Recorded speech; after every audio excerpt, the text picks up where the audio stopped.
నారదుడు తారకాసురుని హెచ్చరిస్తూ అతన్ని ఉత్తేజితుణ్ణి చేస్తాడు. అదే సమయంలో హిమాలయ భవనంలో హిమవంతుడు పుత్రుడు మైనాకుణ్ణి తన మహామంత్రిని వివాహానికి పూర్వ సన్నాహాలు చేయమని ఆదేశాన్నిస్తాడు. కానీ మైనారాణి విచారంతో ఉండగా చూసి ఆమెకు నచ్చజెప్ప ప్రయత్నిస్తాడు.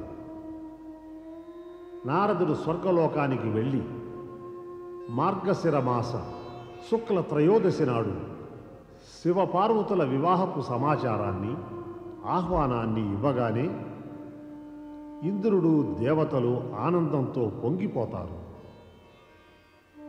శివపార్వతుల వివాహపు ఆహ్వానాన్ని దేవర్షి నారదుడు సమస్త దేవీ దేవతలందరికీ కూడా అందజేశాడు.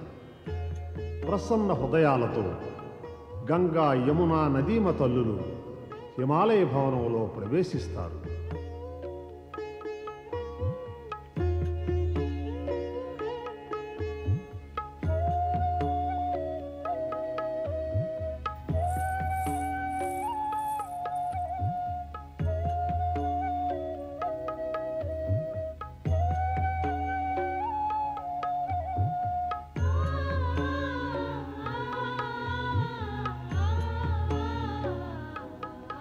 యమునా, చూస్తున్నావా?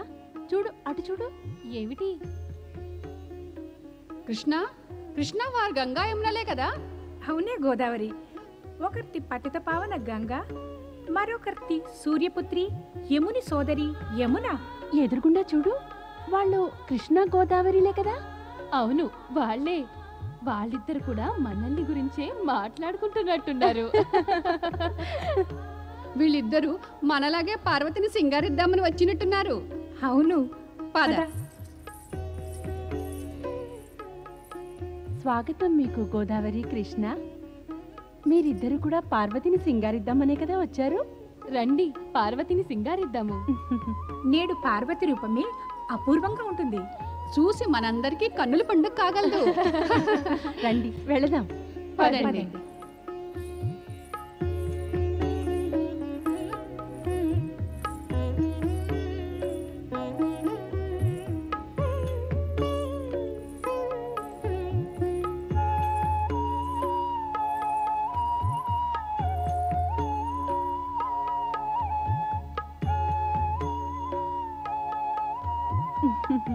ఇప్పుడు చేయడానికి మనకింక మిగిలిందేమిటి?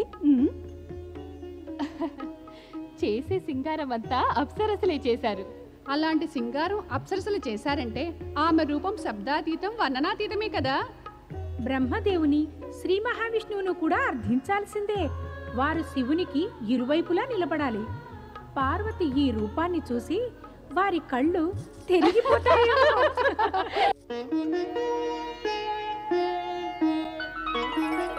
విచ్చేయండి శ్రీ మహావిష్ణు, మహాలక్ష్మి, పరబ్రహ్మ, మాతా సరస్వతి. తమరికి నంది స్వాగతం ఇస్తున్నాడు. పరమేశ్వరుడు శంకరునికి, సదాశివుడు మహేశ్వరుడు అనే పరమేశ్వరులకు హర హర మహాదేవ, హర హర మహాదేవ, హర హర మహాదేవ. మనం ఎవరికి జయజయధ్వానాలు చేస్తున్నాము? వారెక్కడున్నారు? అలంకారాలు చేస్తున్నారేమో. కానీ వారి అలంకరణ కోసమే కదా మనం వచ్చింది. కాదు మాత, స్వామి అలా అలంకరణ చేసుకోరు. వివాహానికి వెళ్తున్నారు, పెళ్లి కొడుకు అవుతారు, మరి సింగారించుకోరు? సింగారం అంటే అలా ఇలా ఏమీ కాదు. సింగారం అంటే సింగారమే. మరి వివాహం చేసుకునే ప్రతి వరుడికి అది తప్పదు కదా. అవును నంది, సరస్వతీదేవి చెప్పేది నిజమే. మరి ఇదొక్కటే అవకాశం వరుడికి అలంకరించుకునేందుకు. కానీ ప్రభు, ఏం చేసినా పరమేశ్వరుడు తాను చేసుకోవాల్సిందే. కానీ అలంకరణ ఆయనకు గిట్టదు. అదేలాగా? ఆయన మరి అలంకరించుకోకుండా వరడవుతారా? అదెలా జరుగుతుంది? వరుడు అలంకరించుకోకుండా? అవశ్యం అవుతారు, తమ అపూర్వ శైలిలోనే. అదెలాగా? విభూతితో. నారాయణ నారాయణ. ఆహాహా! భక్తవత్సలుడు పరమేశ్వరుని విభూతి పూసుకున్న గొప్ప భంగిమ ఎంత అద్భుతంగా ఉంటుందో కదా. ఆహాహాహా. నారద, అప్పుడప్పుడు శుభకార్యాలు కూడా చేస్తూ ఉండు. ప్రభు, తమరి అభిప్రాయం ఏమిటి? నేనెప్పుడు అశుభకార్యాలు చేస్తాననా? తర్కం వద్దు, కార్యం కావాలి. నీవిప్పుడే హిమాలయ భవనానికి వెళ్ళి ఊరేగింపుకు స్వాగతమిచ్చే సన్నాహాలను చూడాలి. తమ ఆజ్ఞ ప్రభు. సేవకుడు వెంటనే బయలుదేరుతాడు. నారాయణ నారాయణ.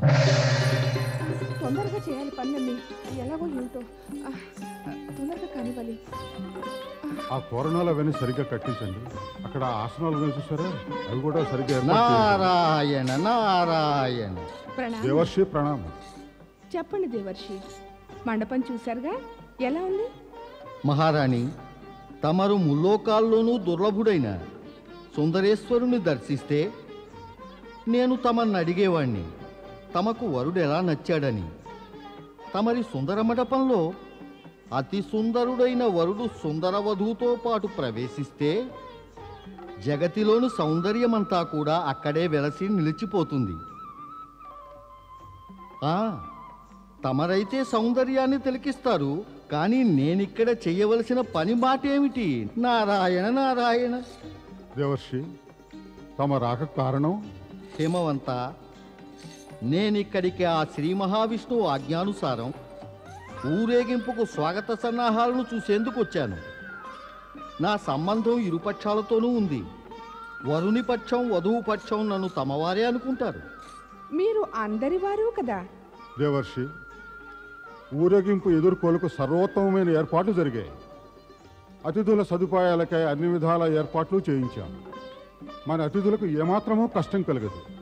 కావాలంటే తమరే స్వయంగా చూడండి. హిమవంత, తమరేమో ఇంతగా వర్ణించేశాక అంతకన్నా నేను చూడగలిగిందేముంది? ఊరేగింపు ఈ పాటికి బయలుదేరే ఉంటుంది.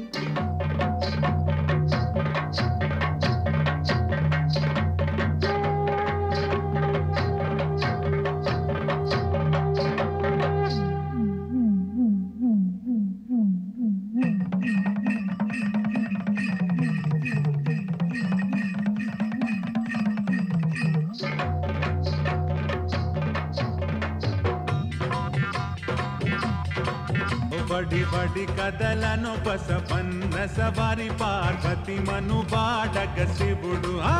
బడి బడి కదలను బసవన్న సవారి పార్వతి మను బాడగ శివుడు. అది ఏమి వింత వేషం, అది ఏమి రూపమిక సతి సమేతుడైపోతాడు, పతి మహేశుడైపోతాడు. బడి బడి కదలను బసవన్న సవారి పార్వతి మను వాడగ శివుడు.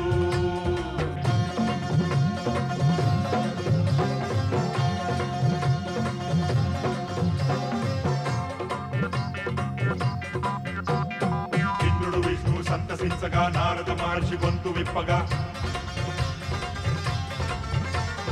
ఇంద్రుడు విష్ణువు సంతసించగా నారద మహర్షి గొంతు విప్పగా. మునిజనులందరూ వంత పాడగా జనహితము తలచి గిరి తనయ వలచి తన బాసను నిలిపెను హరుడు.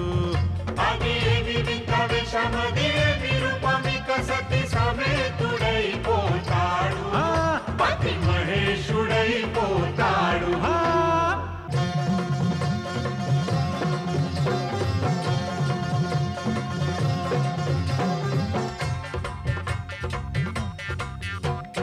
ఊరేగింపున భూతగణమ్ములు గడ్డము పెంచిన జోగులు స్వాములు.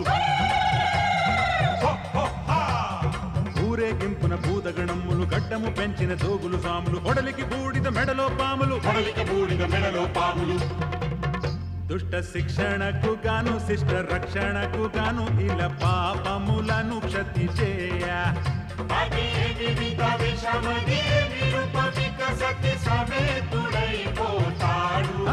పతి మహేశుడైపోతాడు.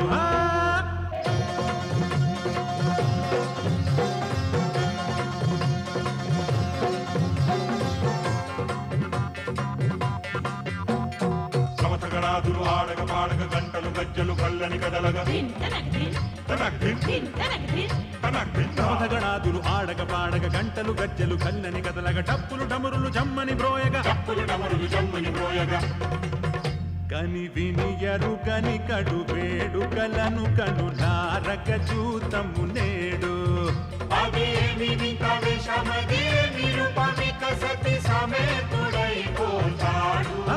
పతి మహేశుడైపోతాడు.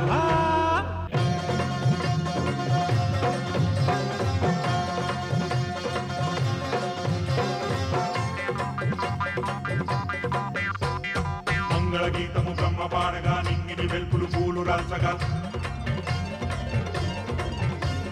మంగళగీతము బ్రహ్మ పాడగా నెంగిని వేల్పులు పూలు రాసగా నలుదశలను ఇలా శుభము పూయగా చిరు చిరు నవ్వుల తరహాసవదనుడై లీలలు చూపెను భవుడు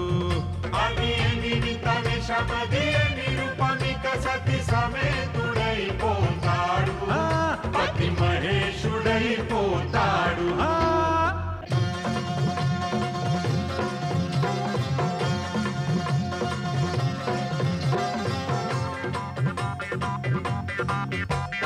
కన్యాదానము చేసిన గిరిజను తల్లిదండ్రుల నోములు పండెను. కన్యాదానము చేసిన గిరిజను తల్లిదండ్రుల నోములు పండెను. ఆదిశక్తి ఈశునితో కలిసెను. ముల్లోకములను సుఖ శాంతులతో నింపినది పెళ్లి ముహూర్తం.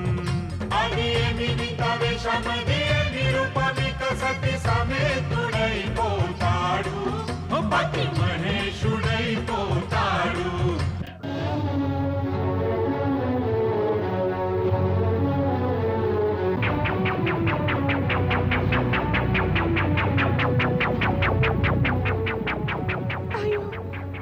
ఇది పెళ్లి ఊరేగింప భూత ప్రేతాల పట్టాలమా? లేదు మహారాణి, అటు చూడండి. తమ అల్లుడు శంకరుణ్ణి శ్వేత ఋషభంపై చూడండి. ఎంత సుందర అద్వితీయ రూపమైనది.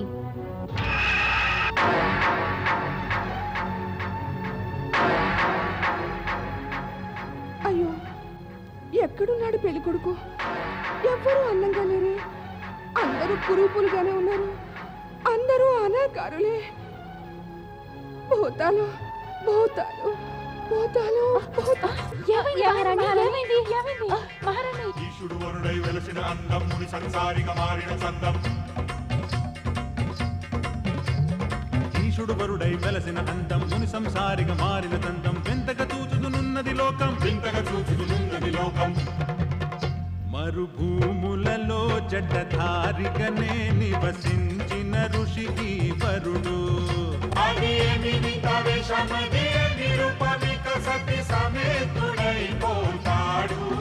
పతి మహేశుడైపోతాడు. పార్వతి మనువాడగ శివుడు సతి సమేతుడైపోతాడు. పతి మహేశుడైపోతాడు. భూతాలు,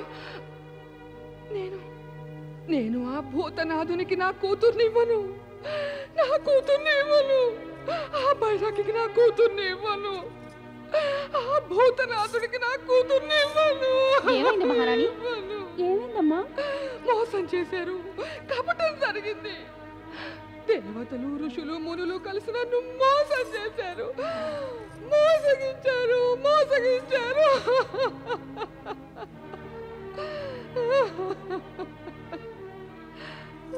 ఇప్పుడు ఏమైంది మహారాణి? ఏమిటా ప్రేలాపన? ప్రేలాపన కాకపోతే మరి ఇంకేం చెయ్యాలి? మీరంతా నన్ను మోసగించారు.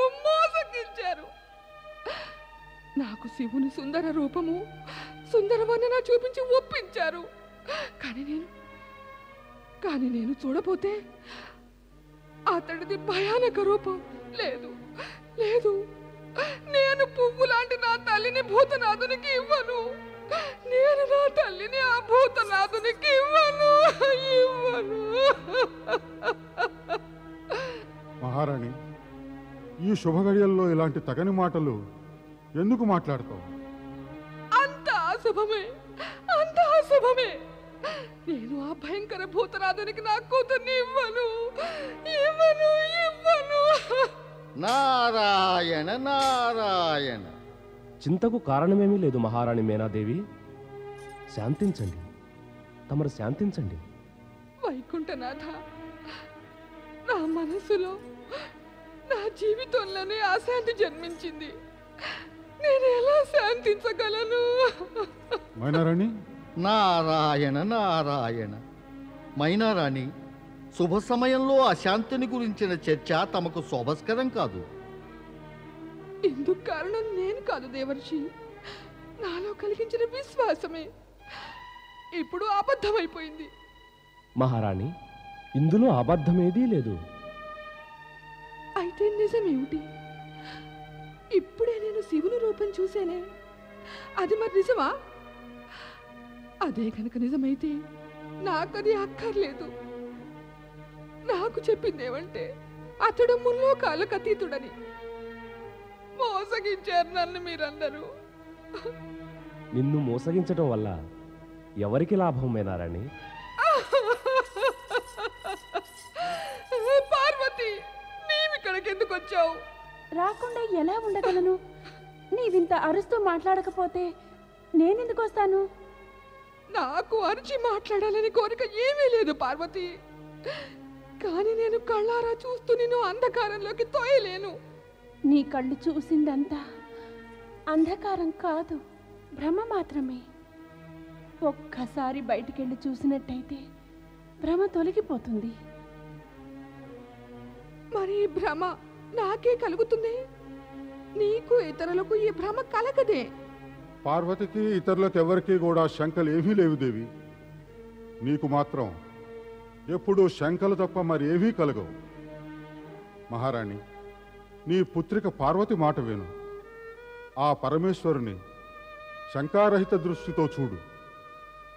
అప్పుడంతా స్పష్టంగా, సుందరంగా, శ్రేష్టంగా ఉంటుంది. అవును మహారాణి మేనా, శంకల వర్ణం నలుపే మరి. ఇది మనోనేత్రానికి తగిలితే అంతా కూడా నల్లగా వికృతంగా కనిపిస్తుంది. తమరు నన్ను మళ్ళీ మోసగిద్దామని ప్రయత్నించటం లేదు కదా? మేనారాణి, నేను నిన్ను మోసగిస్తానా? వైకుంఠపతి, తమరు పూజనీయులే, తమరు ఆదరణీయులే. నన్ను ఈ ప్రశ్న అడగ సాహసించినందుకు క్షమించండి. కానీ నిజం చెప్పాలంటే దేవతల హితం కోసమై అనేక సార్లు మీరు అసురులను మోసగించలేదా? కేవలం అసురులనే, దేవతల మానవుల మంచి కోరి అలా నేను భవిష్యత్తులోనూ చేస్తుంటాను. కానీ నీకు అసురులతో సంబంధమేదీ లేదు. అందుకే నీ విషయంలో హితం కోరటమే జరుగుతుంది. నీకు హితవు ఏమిటంటే నీవు శివశంకరుని నిజస్వరూపాన్ని ఎరిగి స్వీకరించు. శ్రీ మహావిష్ణు, నాకు నా చింత లేదు. నా పుత్రిక పార్వతి హితం గురించి నా చింతల్లా. నా పువ్వు లాంటి కోమల పుత్రిక పార్వతి ఆ భయంకర భూతనాథుని. మేనారాణి, ఏ పుత్రిక హితం కోరి వ్యామోహంలో మాటి మాటికి పరమేశ్వరుని నిందిస్తున్నావో ఆ పుత్రికనే అడుగు, ఆయన రూపం ఎలా ఉందో. మేము మాత్రం పార్వతికి హాని తలపెట్టగలమా?